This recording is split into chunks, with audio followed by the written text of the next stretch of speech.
অর্থনীতি থেকে শুরু করে সামরিক খাতে বিশ্বের সবার শীর্ষে যুক্তরাষ্ট্র। বিশ্বের বিভিন্ন দেশের অর্থনীতি কিংবা রাজনীতির উপর যার রয়েছে ব্যাপক প্রভাব, সেই দেশই যখন বিশ্বজুড়ে চড়া শুল্ক আরোপ করে তখন ঠিক কি ঘটে তা এখন দৃশ্যমান। শুল্ক যুদ্ধের প্রথম ধাক্কায় শেয়ার বাজারের পতন থেকে শুরু করে বন্ড কিংবা সঞ্চয়পত্রের আকাশচুম্বী দরের ধাক্কা মোকাবেলা করতে হয় মার্কিনীদেরও। যা নিয়ে উদ্বিগ্ন বিনিয়োগকারীরা। দেশীয় ও মাল্টিন্যাশনাল চাকরি বাজার হুমকির মুখে থাকায় কপালে চিন্তার ভাঁজ পড়েছে দেশটির মধ্যবিত্তের। জীবনযাত্রার স্ট্যান্ডার্ড মান থেকে ছিটকে পড়ার আশঙ্কায় ছিল নিম্ন আয়ের সাধারণেরাও। এমন পরিস্থিতিতে নিজেদের অর্থনৈতিক ভারসাম্য ঠিক রাখতে বিকল্প পথের অনুসন্ধানে মার্কিনীরা।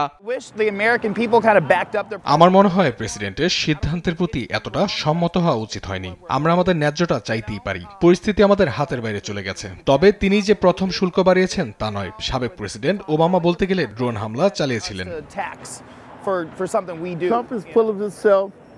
ট্রাম্প নিজের ছন্দে রয়েছে, তিনি মনমতো নিয়ম বানাচ্ছেন, একনায়কতন্ত্র প্রতিষ্ঠা করছেন। কিন্তু এই শুল্ক আমার নিম্ন আয়ে প্রভাব ফেলবে না। এই 90 দিন আমার জীবনে কোনো অর্থ বহন করে না, কারণ আমার এই আয় এইসবের অনেক নিচে।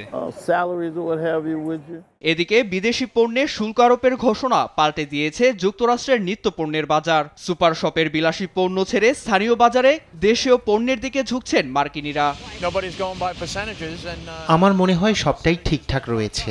আপনার পকেট থেকে কেউ বাড়তি শুল্ক বের করতে পারবে না। আমরা নিজেদের উৎপাদিত পণ্য ব্যবহার করব, এতেই আমাদের স্বস্তি। শুল্ক যুদ্ধের ধাক্কা লেগেছে দেশটির শ্রমবাজার, শেয়ার বাজার ও বন্ডে। সব মিলিয়ে এক সপ্তাহে $1 ট্রিলিয়ন হারিয়েছে যুক্তরাষ্ট্র। এমন ধসে ব্যবসায়ী ও বিনিয়োগকারীদের তোপের মুখে পড়তে হয় ট্রাম্প প্রশাসনকে। উদ্ভূত এমন সংকট মোকাবেলায় চীন বাদে 75টির বেশি দেশের উপর শুল্ক আরোপ 90 দিনের জন্য স্থগিত করেন ট্রাম্প। মূলত শেয়ার ও বন্ডের বাজারের স্থবিরতা কাটাতেই চাপের মুখে বুধবার শুল্কের বিষয়টি পুনর্বিবেচনা করা হয় বলে নিশ্চিত করেন হোয়াইট হাউসের এক কর্মকর্তা। নীরব দাস, নিউজ ডেস্ক, দেশ টিভি।